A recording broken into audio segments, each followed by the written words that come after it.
ISR 9 news కి స్వాగతం. విజయవాడలో వ్యభిచారం నిర్వహిస్తున్న ఆర్గనైజర్ అరెస్ట్. విజయవాడ పటమట లంక దర్శిపేటలో వ్యభిచార గృహంపై దాడి చేసి నిర్వాహకుల్ని పటమట పోలీసులు మంగళవారం అరెస్టు చేశారు.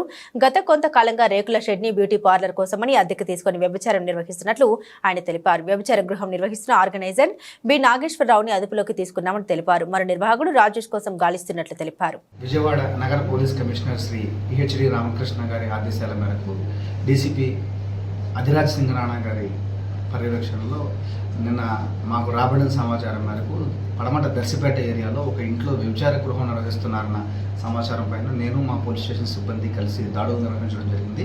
ఈ దాడుల్లో మేము ఒక ఆర్గనైజర్ని, అదేవిధంగా 5 బాధిత మహిళల్ని, 3 విటిల్ని కూడా పట్టుకోవడం జరిగింది.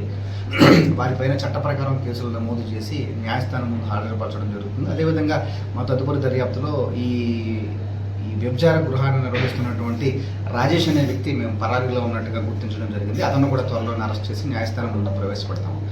ఈ నగర పోలీస్ కమిషనర్ గారి ఆదేశాల ప్రకారం నగరంలో ఎక్కడా కూడా ఎటువంటి అసాంఘిక కార్యక్రమాలకు అవకాశం ఉండకూడదనే ఒక కారణంతో మేము అన్ని అసాంఘిక కార్యక్రమాలను చెక్ పెట్టడం జరిగింది. అదేవిధంగా ఎవరైనా ఇటువంటి అసాంఘిక కార్యక్రమాలకు కనుక పాల్పడితే వారి మీద క్రిమినల్ కేసులు నమోదు చేయడమే కాకుండా అవసరమైన సందర్భాల్లో షీట్లు తెరచడం, ఇంకా అవసరమైన సందర్భాల్లో వారి నగర బహిష్కరణలు కూడా ప్రపోజల్ చేయడం జరుగుతుంది.